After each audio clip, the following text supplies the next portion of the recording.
Okay, what is up, guys? Look who I'm with. And of course, Jackson's here too. And JMO down there at the bottom.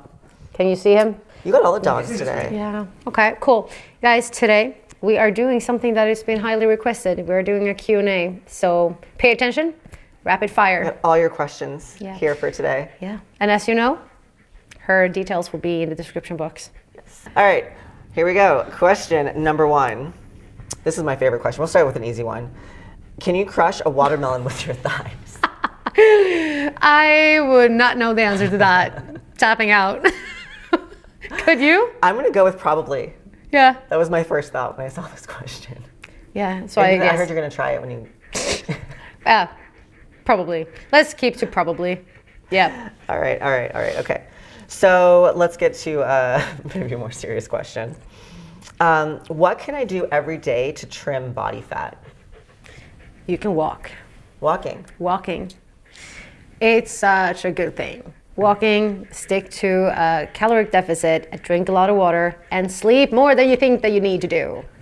Oh, I agree with that. I think the number one underutilized fat loss tool is sleep. Yep, 100%. Most adults struggle with sleep. If you are a woman who is 30s, for sure 40s, 50s, I guarantee you sleep is like the gold ticket Yes. to fat loss. Absolutely. And a caloric deficit, of course. But Yeah. assuming in a caloric deficit, I think those are the two things I would look at for most people is quality sleep, get your steps up, start walking. Yeah. So many adults just sit Yeah. all day long. And we wonder why we gain weight. How many steps do you get a day? I would say an average 15,000. That's crazy. Yeah. I love it.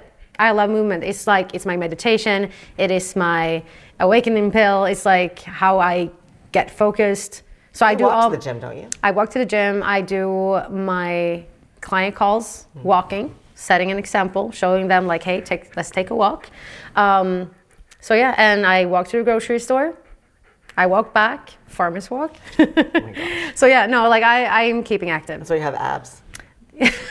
Question for you then. Let's go into abs, guys, because one of the question is, who has better six pack? Ooh. Depends what time of year it is. And definition thing, actually, is it a 6 or an 8 or a 10? Okay, so whether or not you can even achieve a six-pack has to do with your anatomy. Yeah. So some people will have a 4-pack, some people will have a 6-pack, 8-pack, and it's just the way that your fascial tissue lies across the abdominal muscles. So that's the first thing you need to be aware of. Not everybody can even achieve a 6-pack, and other people can be overachievers, apparently. So question to me, from me to you is, how many do you have? I think I technically have 5. See? And I think I have 8 or even 10. You have a long ab wall. Exactly. I have a very tall torso. So even though I'm really short, every time I'm sitting beside someone, I look tall because I have a tall torso. Yeah. So I have a lot of abs. Yeah. So I wouldn't even consider myself a person with a 6-pack. So I would say that you win. And the other thing of achieving abs has to do with low body fat percentage. Yeah. So either lower body fat percentage or actually building your abs, your ab muscles through weighted exercises. And I think a lot of women forget that piece. They think, oh, I just need to do planks or something. And typically that's not going to give you, planks won't really achieve the look of abs. You have to actually build thickness to the tissue and then get lean enough. And then anatomy decides the rest. And also one more thing about abs. Like even people with, it's not always depending on body fat percentage either. It can actually be about where you genetically store your body fat. Yeah, that's a good point. I can even be 10% up from where I am now and I still have a 6-pack because I do not store my body fat primarily on my midsection. Yeah. I store it on arms and my legs. Everyone is different. So even that is to take it into consideration as well. So this whole thing with a 6-pack or not, it's so individual. It's like your fingerprint. So. Yeah, I feel like it's probably one of the most misunderstood and not talked about a lot of all these different considerations of what it takes to get abs and what that looks like for the individual person. Yeah. So I actually don't hold a lot of body fat there either. I get watery if I me too. eat too much sugar, or if I have a high sodium meal, I get watery there. But most of my body fat stores in my thighs. Yeah, my arms and my thighs hold the most. Every girl has a trouble spot. Yeah. I guarantee you. Yeah. So actually, when we're talking about that, let's jump into a very relevant question for this time of the year. We have a really good one here. Do you feel bad after eating other foods, like for example the holidays? Because I do feel bad. No, I don't. I don't either. I stopped feeling bad for that when I determined the fact that I'm a grown up. I made a decision to eat that meal myself. And if I feel scared that I will feel bad about eating that, I'm not going to eat it. Then I will wait for another day where I feel more comfortable eating that. Yeah, I think feeling bad comes down to like lack of planning. Yeah. And then I also think like lack of discipline throughout the year. Like when you know that you're on point and you're following your plan all year, and then a holiday comes up or a special event comes up, you can just let it go. Like you just already know you've put all the work in, and so on that specific day, like I don't worry about it, because one meal will never destroy your progress. Yeah. And one meal also won't give you a six pack, Yeah. right? It has to do what you do collectively over several months and years. Like we've both been at this for so long. Yeah. Right? So I describe it like putting deposits into a bank account. You know, if you keep putting deposits in, you can withdraw a little bit from time to time. Yeah. And I think a lot of people, their fitness bank account is empty and they want to withdraw constantly, and they never put enough in during the year to then kind of merit the withdrawals later. So that's why you see someone who's like yourself, who've been doing this for 10 years plus, that you can have a little bit more flexibility and it doesn't really affect you a whole lot. And I also think that people have a little bit of a misconception of the terms sticking to the plan. In my opinion, think that if they're not 110% correct to the plan, they are messing up. And that's where the guilt starts. So most people, if they have an idea, maybe they are following a plan made by a coach, and they change from potato to rice, and they even do the calculation, but that starts the idea of I have already screwed up, so now I can start to have that cookie as well. And then they really get down to the rabbit hole, and they have this idea that I have already messed up, so I can keep doing so. And that's when the guilt from that planned treat meal will feel even more bad, because you have already screwed yourself up a few times that week. So, but being continuously focused on making the best decisions for you, for your body, for your fuel, your energy levels, just do that. Stick to that and understand that being 100% according to your plan is pretty much only something that high-end competitors are. Yeah. For normal people, if we can be 90% correct or 95, that is still good.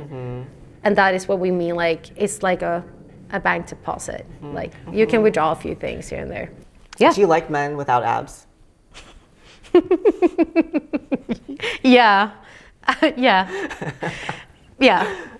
It's not in the apps. I can tell you that it's not in the apps. How about you? I say every man has abs, just some have an extra layer of love over top.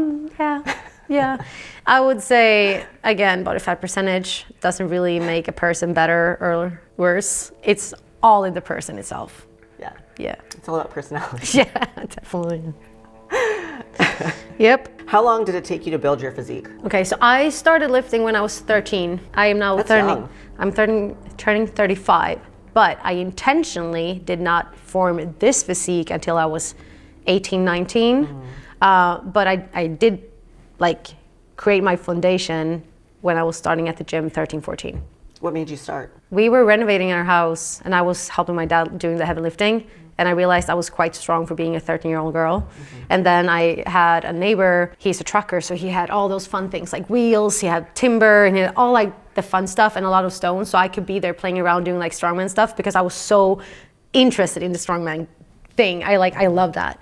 That's how I started. And then I got super nerdy when it came to like bodies. I loved looking at bodies and I loved muscles. I thought it was like so cool that you as a human being can build a physique. And and I just got hooked.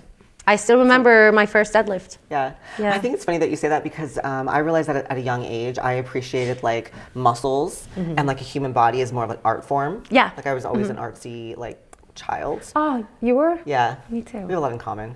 I think so. We just realized we were both Taurus too. Both Taurus. I just appreciated like the human body is like a sculpture. So I love that aspect of it. And I think when you talk to a lot of people who are really serious into like the physique sports, they have a similar perspective on it. Yeah, and like the reason why I can even sit for hours watching bodybuilding on a show, because it's not, my attention span is quite short, and I need to do things, but I can get so drawn in because I see the lines. It's art. It is an art form for me. So it's not just like, oh, this looks good. It's literally like watching dance or listening to poetry or reading a book. For me, this is like, it's art. And it's kind of cool to be able to do that. I agree. Yeah. Do you train every day? No, but I always stay active. So if I don't necessarily lift, I absolutely do like 1 or 2 intense power walks or a jog. Do you recommend like clients training daily or doing something daily? Do something daily because we're human beings, we're supposed to move, but necessarily lift weights heavy, no. Because that depends on your age, your sex, your everyday life kind of thing, but no. But be active. Because you're a very active person. Yeah, but I also I love the biology of a human being too. And we are not meant to sit down. Literally, the most injury people are walking around with are injuries based on too sedentary lifestyle. It's not to be an active person. We got a question saying, how do you maintain your fitness and lifestyle? I think it's establishing routines. I think maintaining your physique has to do with just things that go on autopilot. So I have the same morning routine. I mean, it's not like a long routine. It's not like this 2-hour ordeal. It's usually like a 15-minute thing in terms of drinking my water, taking my supplements. You know, if I have a walk in the morning time, that's another routine that I have, is like taking a 20-minute walk in the morning. So I think maintaining your physique has to do with whatever you do long term. Yeah. So if you are able to keep with a similar routine, and when I say that, this is all for the New Year's resolution people out there. Yeah. Make your weekend just like your week. Yeah. I think a lot of people, they have their Monday through Friday because they have their normal workflow, and then the weekend comes and that goes out the window. And it's just because they don't have structure in their day. So the more that you can make your weekends look like your week, the better success you'll have with keeping your results. Welcome back. Welcome back to the show. Oh, hi there. Welcome back. We like having you here. Yeah. So when it comes to just like maintaining the routines and stuff, but how would you say that you can stay motivated and keep that motivation high and get I'm not motivated all the time. I'm rarely motivated, to be honest. It has to do with I'm on autopilot. Yeah. So the things that I just do and I just check it off, and I say to myself, I cannot feel like doing it and still do it anyway. Yes. So that is when people just need to simply establish a routine, get disciplined enough to understand that, okay, this is what I have to do continuously in order to get to my result. What I found a lot in my clients is that they believe that this is just a one-off kind of thing and it will get them to their goal. But unfortunately, that might be the case, but then they will pretty much fall back off into what they already were doing, because you have to understand that this is a lifestyle. To have a physique like this is like years and years on consistently working and taking time off when needed to recover yourself, to eat right. And it's not, at our level, we don't feel like this is any different from anyone else's life. Right. We don't feel like we're... Like everybody does this. Yeah, like for us, this is like, what? Are you not thinking about drinking water? Are you not thinking about getting your sleep? Are you not it's not about motivation. Because if you are walking around thinking that this is a motivation thing, I think someone has fooled you into believing that, because it's not about motivation. Can motivation spark an extra level at one point? Yeah, but you have to create that foundation first and get your discipline in check. Yeah. I think it's all about what do you want for your future. Yeah. And you can't think of right now I don't feel like doing this, but if you don't do this thing today and you don't do it tomorrow and you don't do the next day, there's always going to be a reason to skip it, basically. Yeah, I mean if people are into landscaping, let's say this, because this is a really good translation, because if you plant a seed today, you will not reap the fruit of that wonderful tree until years to come. So what you're doing right now, and you feel like this is not where I want to be, then you have to understand that it will take you a little bit of time, but don't let that discourage you, because this is where I feel a lot of people fall off, because they feel like, oh, it's going to take me forever to get to that shape. That's not the case. But what you will win along the way, though, is you will feel better. You will have more energy. You will have more output to give to the world, and you will start to receive more back. Yeah.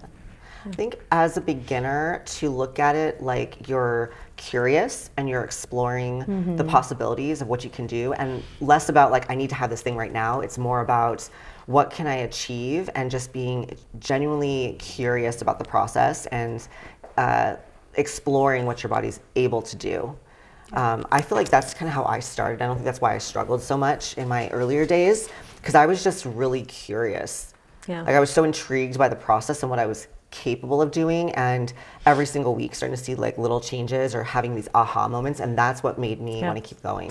Yeah, because that is something that I do talk a lot about, is like you have to kind of multiplying the amount of times you're successful with something.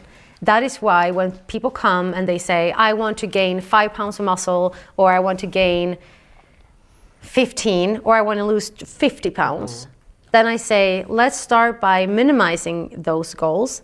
Keep that as your main target along the way, but you have to reinforce yourself with these small, achievable goals almost every week, especially in the beginning. And then understand that different levels of goals will help you actually kind of transcend into what you want to become. So, what are your goals right now? So I'm actually in this phase of a really long-term goal, because my physique is built upon wanting to compete in a specific category. Now I am 7 years from my last show. I'm no longer in the mindset of competing again. So now I just want to keep on building every single piece to where I visualize my body to be in 5 to 10 years from now. So I want to keep on carving my board. And this sounds very strange for a lot of people, but again, I see this as an art form. That's why also I'm not stressed. Do I want to drop down a few pounds of body fat right now? Yeah, maybe, because I did change the trajectory of last year. I started last year really good and ended actually in October looking exactly the way I wanted to end it this year. 2024, that is, and kind of went off a little bit and enjoyed myself a little for a month. And now I'm kind of getting ready again to like, okay, let's do it. Yeah, like ramp back up for another goal. Yeah, well, no, just continue on the goal that I had. Or like, I'm more excited. I needed to have a little bit of a maintenance phase. Yeah. I feel like I went through the same thing this year. This is my first year in 4 years taking a maintenance year, and like rediscovering that excitement for like that next thing, because you're like, is it ever going to come back? And so how would you say, like, since you have also been competing, would you say, because this is also a question, how long should you be on a deficit? So how long you should be on a deficit depends on your starting point and your ability to be compliant to a diet or to a program. This varies widely from person to person. If you're a larger body person, you have maybe a lot of body fat to go, you could be in a deficit for quite a while because you already have so much energy stored up. I've seen people go for 6 months or longer even, and they were totally fine.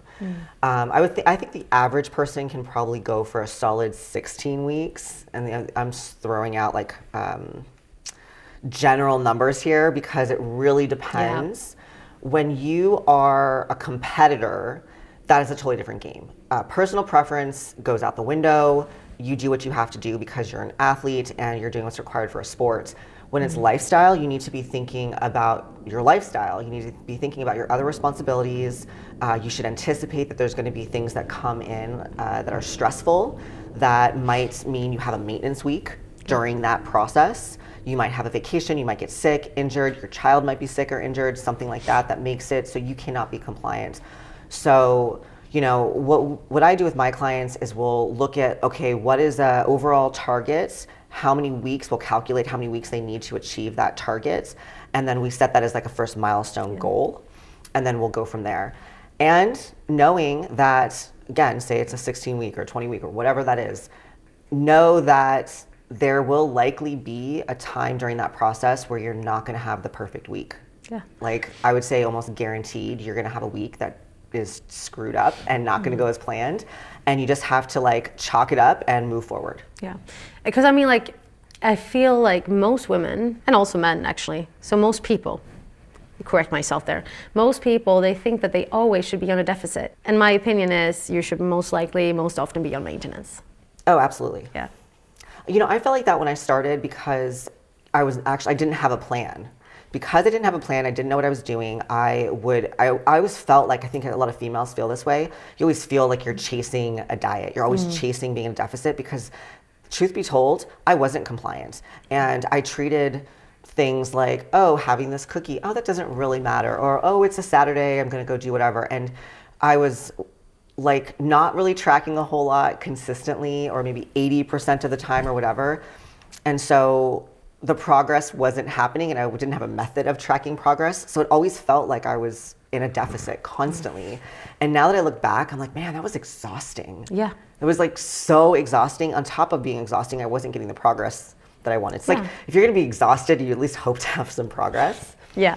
So it really wasn't until I started working with a coach and I saw like the process and the guidelines and everything, and I tracked that I saw progress. And, you know, zooming out, I teach the 4 stages of body composition to our clients. And with that, I show, you know, what does it look like to be in a deficit? What's a win? What does a build look like? What's a win? What does maintenance look like? What is a win in maintenance? Like, what is the framework for that, so you know what to expect?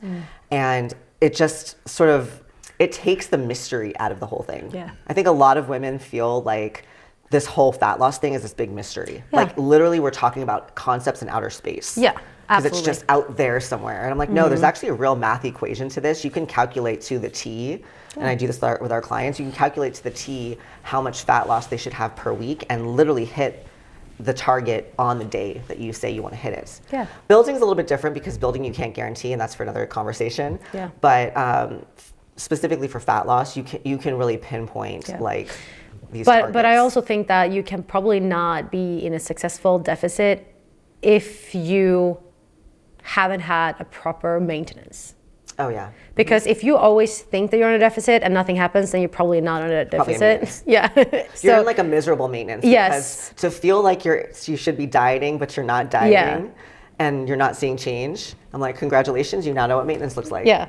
Exactly. And maintenance is good. It is great. Let's freaking make maintenance the new thing. It is great if you, like, that's your intention. Yeah. So you said this earlier when we were at breakfast, deciding. The key point to all of this is making a firm decision. So you decide, I'm going to be in maintenance over the holidays, or it is a vacation week, I'm going to be in maintenance. And when you know that, you know what you expect to come from that. Yeah. And so when you go step on the scale on Monday, you're not shocked or disappointed, because you already decided this was my goal. Yeah. If you decide my goal is to lose weight over the holidays, good luck. Good for you. I've done that, but I mean, it's still possible, yeah. Yeah, if you decide your goal is to lose weight over the next 2-3 weeks over the holidays or whatever, you need to be on a plan, and you need to do what's required to hit that target. If you're not willing to do it, then you shouldn't even make that as pretend, being your goal. Yeah. So that is pretty much how we can wrap up that discussion. Make sure that your why to be on a deficit, maintenance, or surplus has a reasoning that aligns with you and what you actually visualize. Yeah. I think that's like, decide, make up your mind, and stick to what you're promising yourself. What's your daily protein count? How much protein do you eat a day?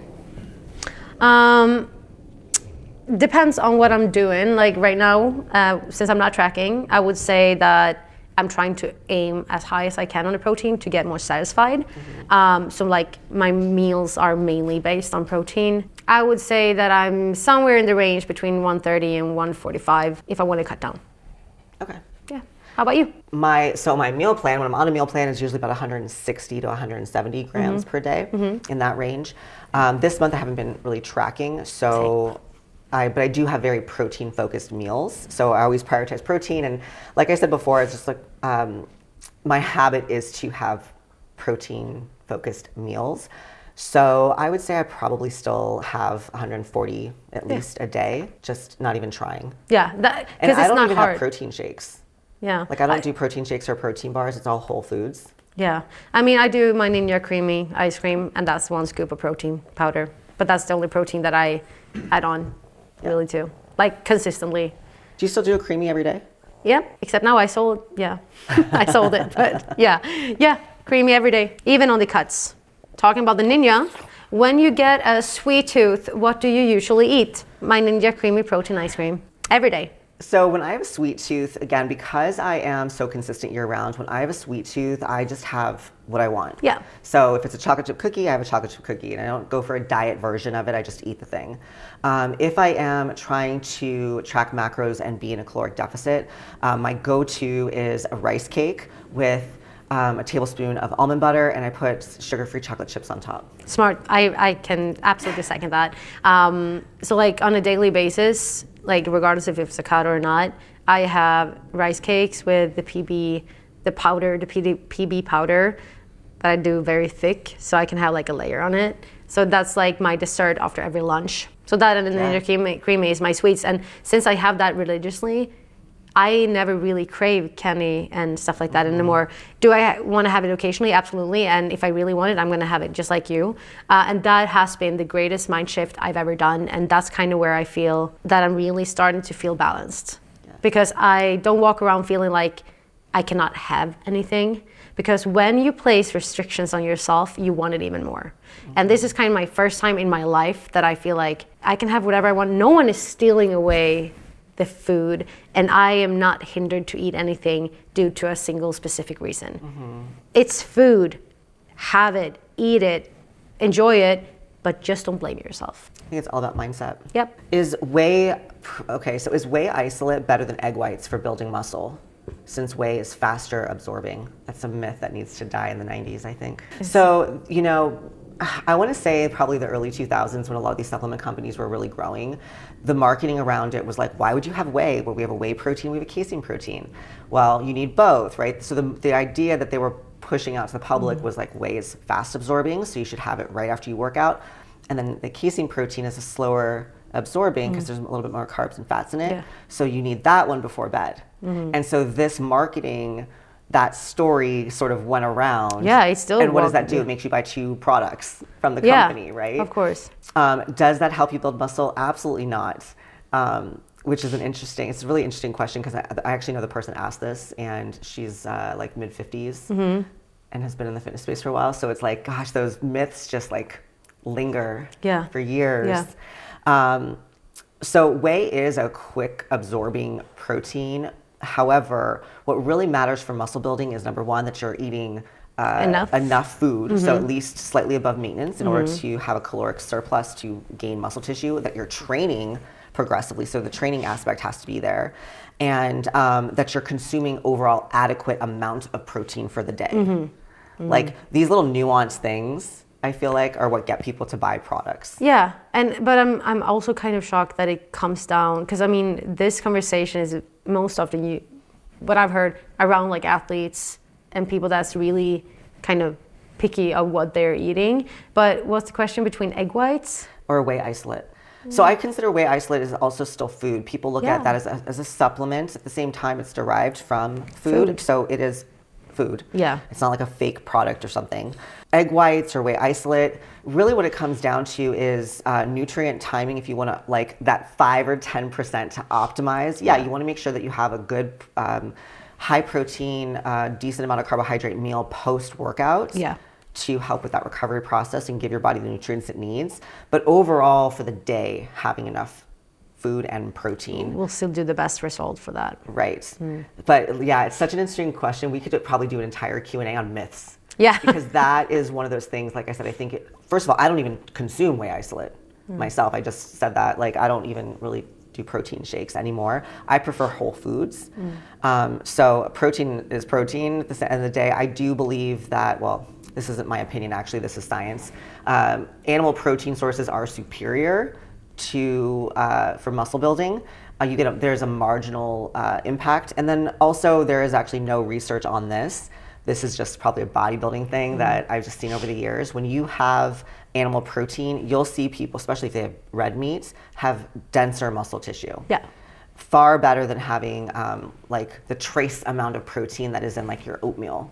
It's a totally different amino acid profile. So I do think that animal protein is better in terms of having dense, like the look. But I don't think that people are doing research studies on like, you know, like when they're doing studies on this, they're measuring muscle thickness. Sometimes I don't know if there's actually been a study on like this person only had animal protein, blah, blah, blah. And this person only had vegan protein and like did their muscle density. And there's so many factors. Like we talked about genetics, right? Yeah. Like your genetics are different than my genetics in building muscle. So, but I just think that was such an interesting question that somebody asked. Yeah, absolutely. We should do a myth busting. We should. Yeah. So, short answer, whey isolate is not better than egg whites. Take what you prefer. Yeah. get the protein in and I think convenience Yeah. is key, making sure it's a protein source that you enjoy Yeah. eating, and that you just make sure that you have that meal post-workout, and it's a good meal. yeah. When you were younger, do you ever like work out and feel like, oh, I just worked out so I can go treat myself? I think a lot of people do that. Yeah, I think I had Just had a hard workout.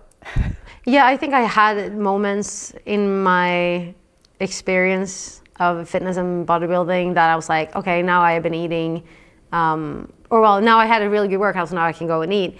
But for the past 5 to 8 years, I've been living by the fact and the reasoning that when you have been eating more, you can just utilize that energy to actually benefit more in your workouts. You eat so that you can train, not the other way around. Eating is fuel so that you can exert yourself better. So I don't feel ever nowadays like, oh, now I should really be able to eat anything because I've been working out, because no, it's impossible. If you have had a whole pizza buffet or sushi buffet, there's no way in hell that you can utilize and burn off those calories. All right, rapid fire, final question. What's your best piece of advice for somebody starting their fitness journey this year? Enjoy it. Embrace the process, I would say. Yeah. Embrace it. You don't have to be the smartest kid on the block from day one.